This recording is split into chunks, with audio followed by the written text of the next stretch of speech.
everybody. Zac Levi here in the heart of London's famous West End. Behind me is BAFTA, the British Academy for Film and Television Arts.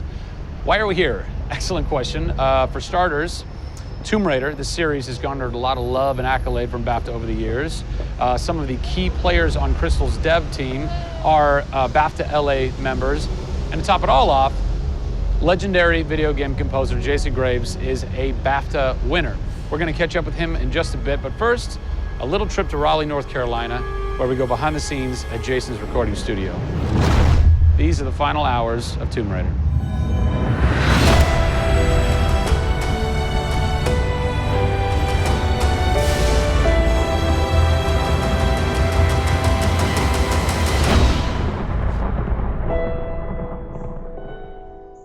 First thing we did was the theme.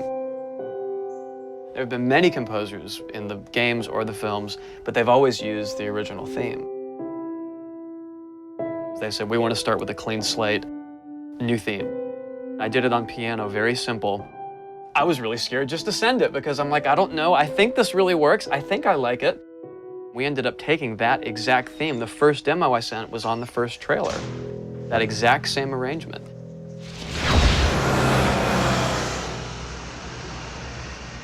So, Jason, currently you're working on this reimagining of Tomb Raider. When you're taking on a new project, what are the things that attract you to that project? The heritage of a particular game, I think obviously. And don't even get me started on Tomb Raider. I literally almost drove off the road. I was on the phone with the audio director. Like, oh, stoplight! And I had to pull over a little bit to not hit the car behind me. What I loved about Tomb Raider, what really drew me to the project was they had no pre-existing conditions. Because they wanted to get out of what it used to be. They wanted something new, they wanted something fresh. Jason's done hundreds of games at this point. He was an easy choice for us to go with on paper because he has such great experience. I listened through a lot of different material from a lot of different composers. I was really taken by how well he did the intimate stuff. The textures and the real, intimate and vulnerable bits that we needed to highlight in the game were a great match for us. What is square one for you when you start wrapping your head around it going, this is where I feel like this world is going to exist? Main theme, call me old-fashioned. Then it was a matter of finding out what kind of percussion would work. And always going back to the melody and the theme, because that's kind of the heart of the game. The most signature thing that we need to get right is Lara's theme. One of our big goals was that it can be used in any emotional context.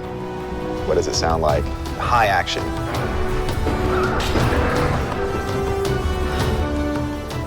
What does it sound like when she's in pain?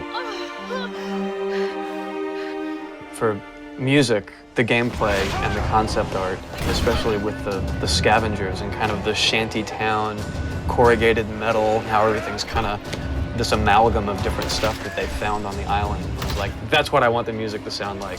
The bad guys are playing the music now. Alex said something like, it'd be really cool to have something, chains on a metal board or like you're banging a metal fence. 2 weeks later, Jason calls me up and he's like, so this guy who's like the sculptor who lives right around the corner from me, I was talking to him about the idea of creating an instrument.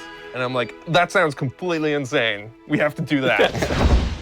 Tackling the score to one of the most iconic franchises in the world brought a unique challenge. How best to capture the emotional timbre of the characters and island in music? People, I give you the instrument.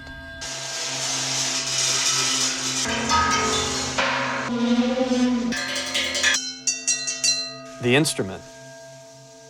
I was going to let Matt determine the aesthetics. I was really only concerned about the sounds that the sculpture was going to make. Matt built this, which looks pretty much exactly like Laura's original homemade bow in the game. There's different timbres based on different materials, metal, glass. It's a direct line from the plot, the characters, the story, the environment, straight to the sculpture. We always wanted the island to have that character in itself. Creating an instrument gave it this unique identity. It's got a voice. Yeah. The very beginning of the game is nothing but the instrument.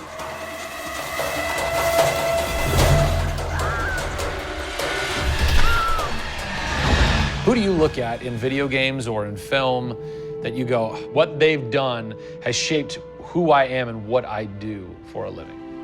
They're all dead, unfortunately. What? Yeah, I know. It's classical composers. All classical? Yeah, I'm kind of going directly back to the source. Yeah. Prokofiev's, Tchaikovsky.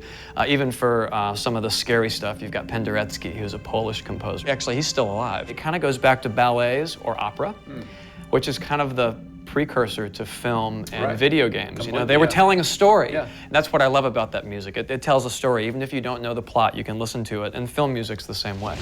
It's tough with games to do things that are subtle.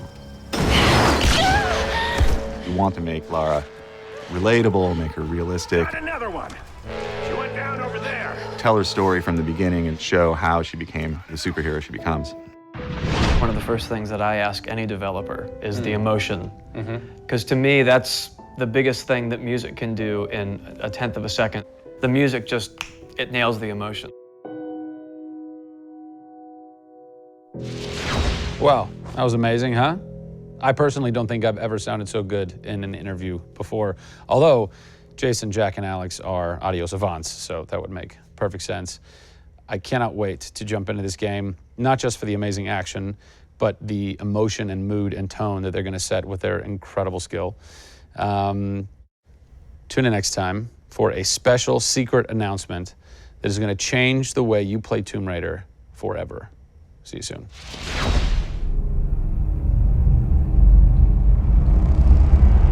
Pre-order Tomb Raider from Amazon.com now and receive an exclusive art book, a DLC character skin for Lara, and a digital copy of Jeff Keighley's The Final Hours of Tomb Raider for the Kindle Fire.